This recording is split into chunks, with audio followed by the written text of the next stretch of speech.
If you want to shine like the sun, first you have to burn like it.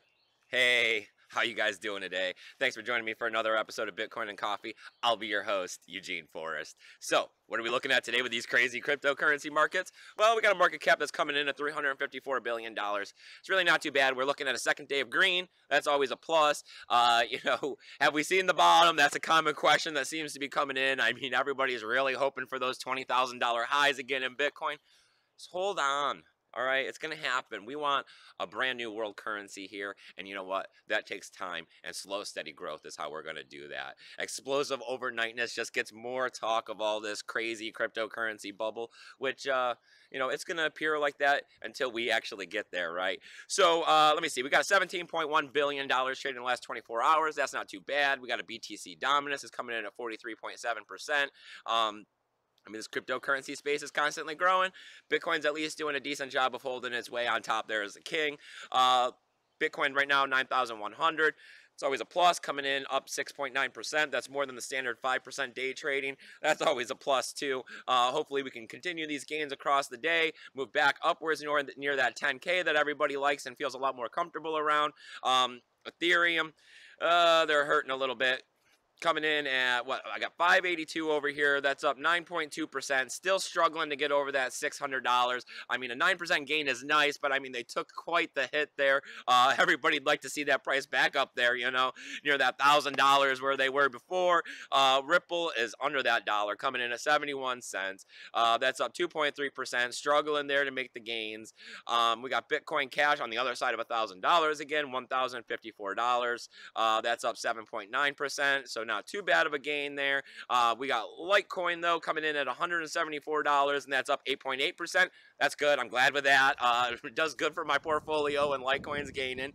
And let me see. We got Steam coming in at $2.22. That's up 3.8%. So, they're getting back there almost at half of what I'd like it to be, right? Because you know me, $5. $5 sounds good. And we got the Steam back dollar doing the same thing, coming in at $2.35. That's down 2.2%. So let me see. What are we looking at here for news on Bitcoin and coffee? Well, first up, I want to keep it a little short today.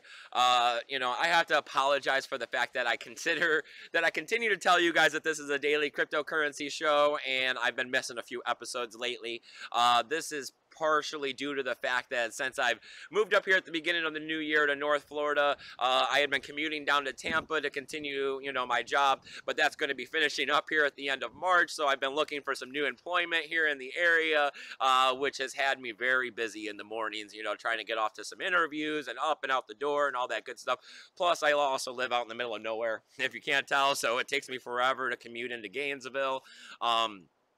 So I'm going to continue to try to keep these episodes coming to you guys. I'm in Bitcoin for life, and I definitely love getting out here and sharing some of my thoughts and opinions. And bringing you guys the news on a daily basis is also definitely another way that I help keep myself going with the news, because the more you know, the more you understand, the better you're going to do in these cryptocurrency markets, even though it seems like so far the best thing to do is just buy Bitcoin and hold it, because, this stuff is so revolutionary that you don't want to get mixed up in all these scams.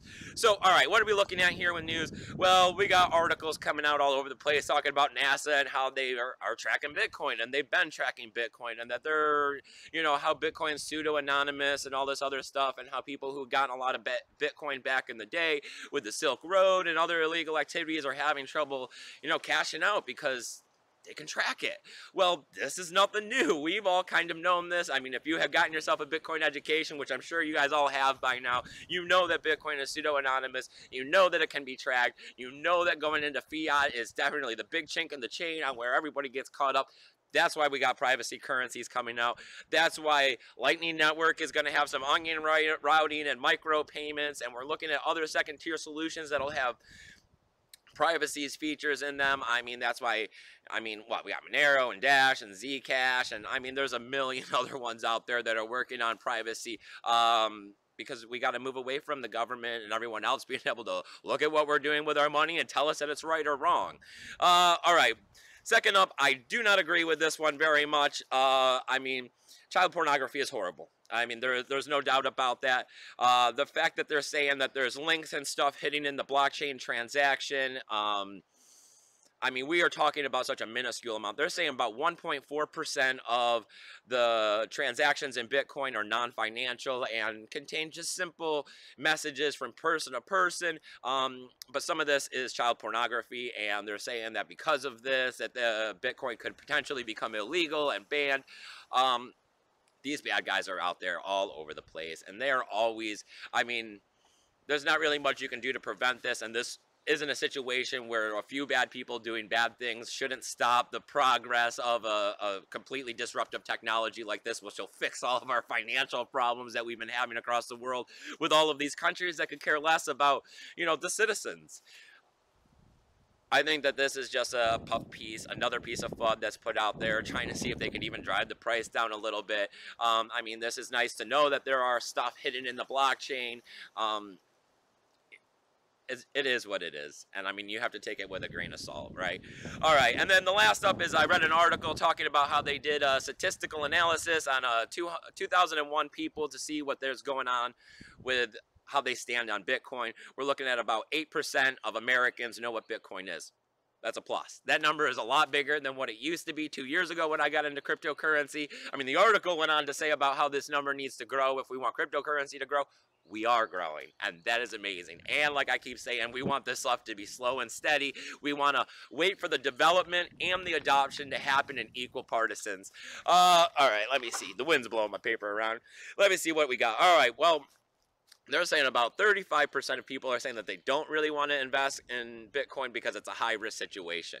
Well, hey, I mean, I don't really see it all that much of a high risk. I see it as pretty much a semi-guaranteed investment because I believe in Bitcoin, and therefore, since I believe in it, I know it's going to be going up in value, and as it goes up in value, the fiat cash that I'm investing in it is definitely going to be doing a lot better than if I buried it out here in the backyard or took it to the bank and shoved it in a savings account where they're probably going to end up charging me fees and taking away from it.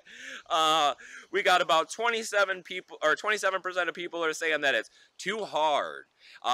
This is very common. This is understandable. A lot of people, unless you got some computer skills or you're tech savvy, or, I mean, a lot of people have trouble operating their smartphones, right? I mean, I've seen that a lot. If you can't operate a smartphone, you're probably going to have a real hard time understanding an exchange and Coinbase and a hardware wallet and recovery keys and all of that good stuff. So yeah, I mean, if you have trouble operating a smartphone, you're probably not going to be able to do this cryptocurrency stuff. That's why we need to start developing better graphic user interfaces that pretty much how they say anyone and their grandmother can use it. And we're getting there. It's happening. And like I keep saying, slow and steady. 2020's coming, right? All right, let me see. We also got about 18% of people are saying that this is scams. You know, that is semi-true too. When you get in this cryptocurrency space, about 80% of what you're bombarded with is people trying to get you to send your Bitcoin out of your wallet to their wallet, promising you some sort of high guaranteed returns, which probably are not going to happen. I mean, I think I even came across an article this morning where a lady in India was scammed out of $55,000, about 6.5 Bitcoins, because she invested in one of these high-risk situations, and then when she said she didn't want tokens anymore, she went ahead and put, you know, they wanted it in cash, and they asked for her credentials, and then they used it against her and stole all the money out of her wallet. So you got to be careful with these things. You know, scams are all over out there, and they're going to take your Bitcoin. All right, about 16% are saying that it's a bubble. You know, it could appear like that because of the high volatility. This is definitely not what most people see when they look at the standard market, at the stock market, at the price of oil, at, you know, futures, all of these other things that are traded. This kind of volatility is not something you see, so it definitely can lead you to believe it's a bubble. If you're also looking to safely invest your, you know, large amounts of money. All right. They're also saying that most standard Americans that are holding Bitcoin own about $3,500 in Bitcoin, $1,200 in Ethereum, and about $636 in Bitcoin. You know, I think that those numbers might be fairly right on. You know, I've heard from quite a few people through the help desk, and those numbers sound fairly close to the numbers I've been hearing as well. So I hope this kind of helps you a little bit with some ideas of what's going on out there in the Bitcoin world right now. But as always, I need you guys to go ahead, share this video out so this community can continue to grow. I need you to go ahead and hit that like button because, hey, that's how people find us on YouTube, right? Because these numbers are picking up. We're over 4,400 on Steam. We're getting closer and closer to that 2,000 on YouTube because because these numbers are slowly trickling upwards, and that's always a plus. If you guys like what's going on here, I got all sorts of affiliation codes down there below, you know, to get you a hardware wallet and free Bitcoins, doggies, all those other ones. It adds up. Sign up for the ZERC20 tokens. You never know what's going on with them. It seems like airdrops are the next big thing for what's going on in cryptocurrency and free cryptocurrency. I got those donational addresses down there too if you got that extra cryptocurrency. But as always, one of the best things you can do is get on over to Steam, sign up if you haven't, so you can start collecting that free cryptocurrency for yourself. And while you're over there, upvote my post because that's the best way you can help me out. And as always, you guys, remember to keep your Bitcoin safe.